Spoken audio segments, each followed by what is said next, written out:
Hi, everyone, and welcome to the Your Number One Fan podcast. I'm your host, Kim Spencer, your number one fan. Episode topics will vary with the ultimate goal of providing the inspiration, encouragement, and tools for you to create your most authentic, happy life. I want this to be your weekly comfort podcast that also gives you a little kick in the butt to live your life to the fullest and not care what anybody says. Thank you for being here. Now let's get into the good stuff.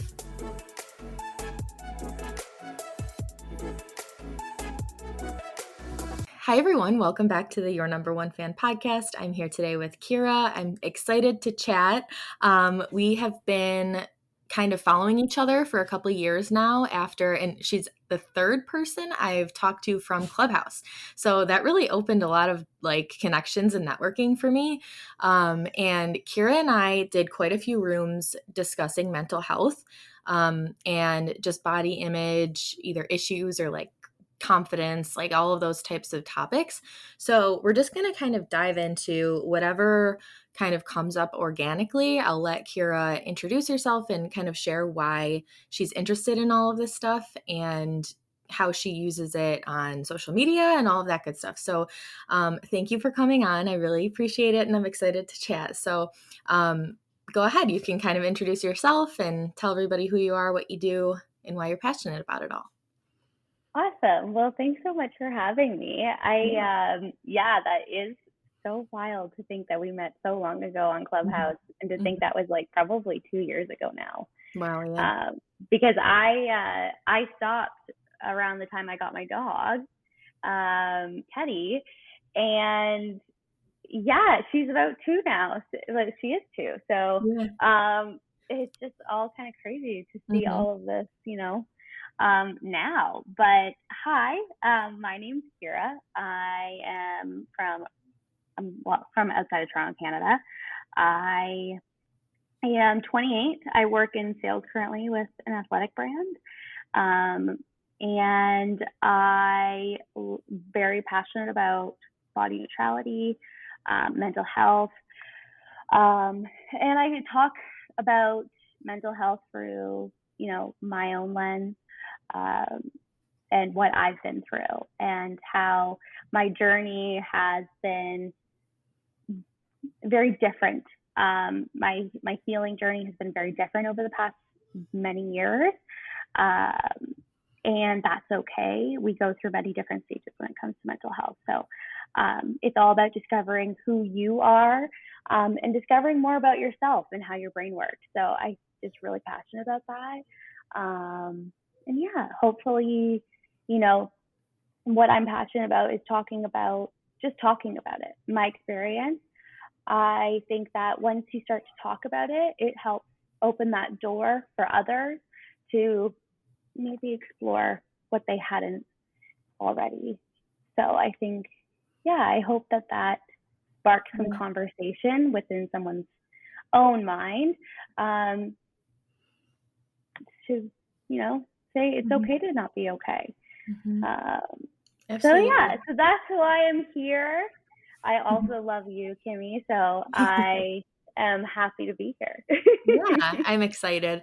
I know we kind of talked quite a bit on Clubhouse, and I just loved your point of view. And before we started recording, I got the sense that you're a little bit nervous to kind of talk about specific things. So before we even get into anything, I want to just say, I don't know where this conversation is going to go, but this is just our experience. If you're uncomfortable talking about certain mental health related things, mental illness, maybe skip this episode. But the reason that I'm bringing Kyra on, and other people, this is not the first conversation about mental health, is just to open the conversation, normalize it a little bit. And there is no happiness and reaching your potential in life without working on mental health and acknowledging mental health. And I think a lot of it is talking to other people about it, because that helps you heal and helps you get help. So if we can talk about it and kind of give you the courage and encourage you to prioritize your own mental health, it's definitely worth it. So Kyra said body neutrality, and that is something that I was relatively new to that even like idea. I was more interested or more introduced to body positivity, which I think a lot of people were. It definitely blew up on Instagram and like just social media. And there's a lot of misconceptions about what it is. But what is it that drew you to body neutrality? Um, did you have issues with your self image? And what were you kind of seeing online? And what made you go towards the body neutrality kind of thoughts instead of body positivity? Or do you do a little of both? And what is body neutrality in your own words? Yeah, that's a great question. So, um, body neutrality is more of a neutral stance towards your own body. It's not that you have to love your body. It's not that you have to, love everything about yourself. Um, it's coming from a place, I think it's, in my personal opinion, it's going to be more sustainable in the long run than body positivity. I think there's a lot of misconceptions around the body positivity movement, and that's what I found first when I was struggling with my own body image. Mm-hmm. So I actually found body neutrality within body positivity, and I think Right. body positivity can open up many doors for a lot of people. Um, but body neutrality is really coming from a place of like not setting expectations for yourself, but meeting yourself in a spot that is just neutral. You don't have to, you just, to stop the negative thoughts about yourself. And it's like, okay, I don't have to love this part of my body, but I can't say anything negative towards it either. Mm-hmm.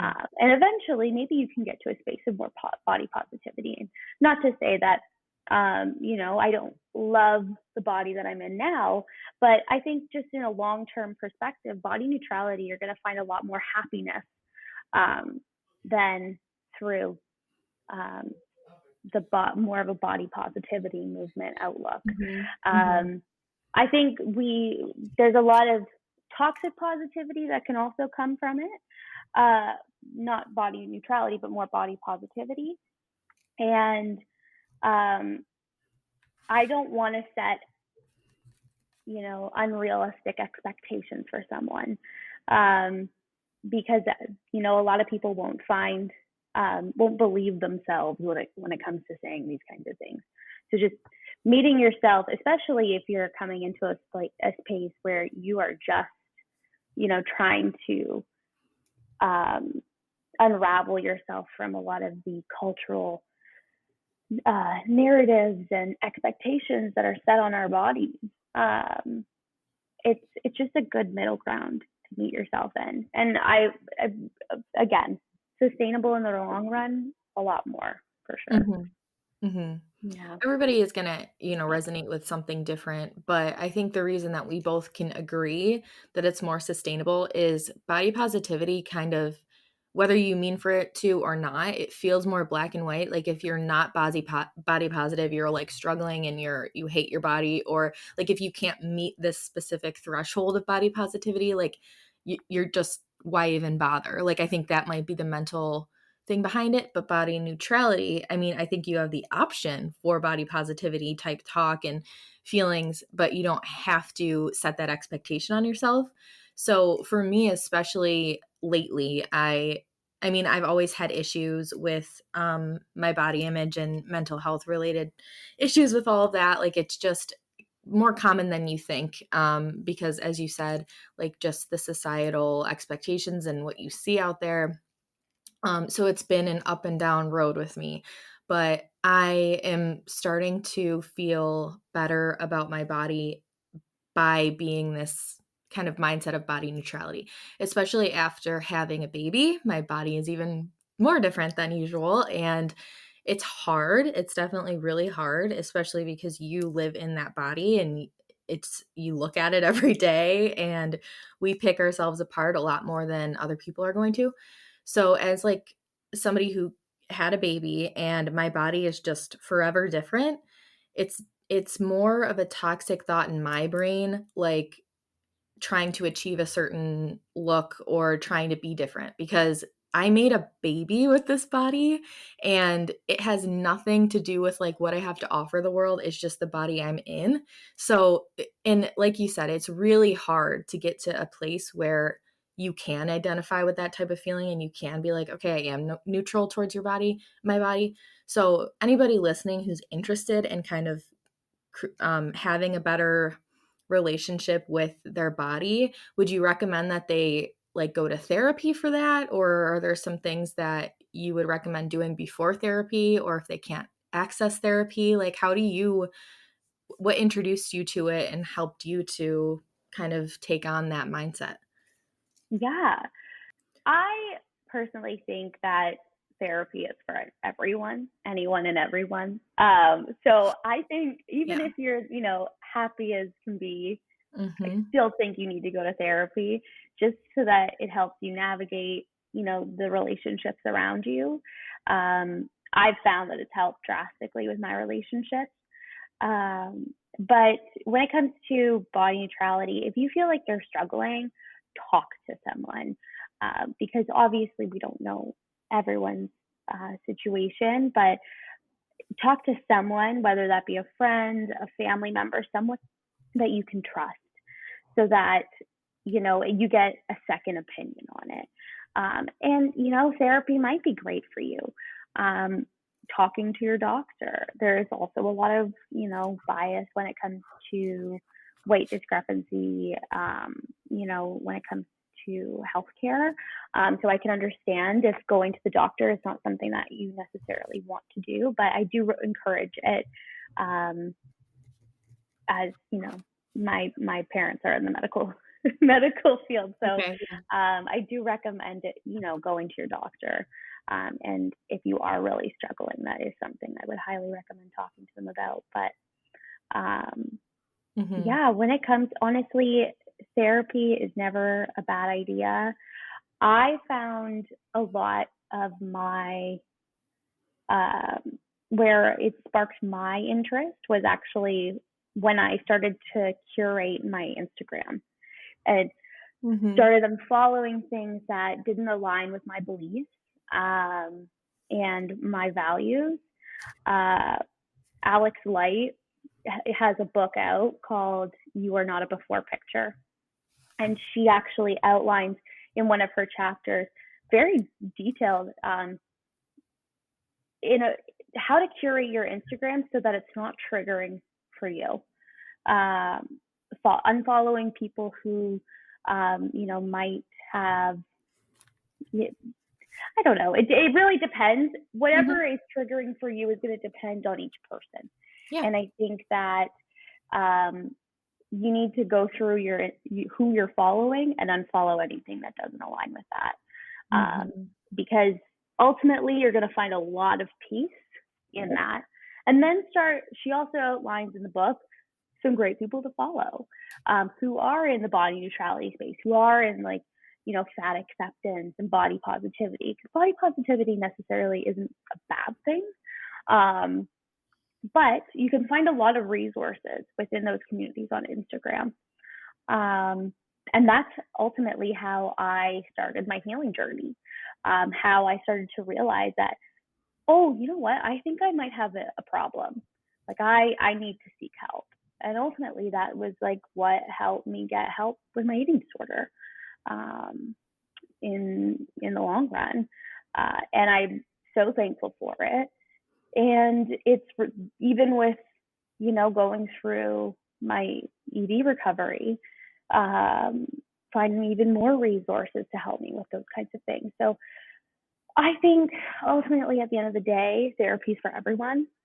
So if you feel, but first talk to someone, get a Mm-hmm. second opinion on it from someone that you trust, and curate your space, because curate the space that you are most in, especially when it comes to online. I'm like, we're always online, right? Yeah. Right. So curating your space online, you're going to find a lot more happiness. I've Mm-hmm. found a lot more happiness um, when it comes to online spaces, for Yeah, sure. that's a huge one. the people that you interact with in person, I feel like we always think about more. Like, we're like, okay, your circle needs to be like these specific people that are supportive and talk about the right things and don't talk about certain things or aren't self deprecating and whatever. But we don't really think as much about what we expose ourselves to online. But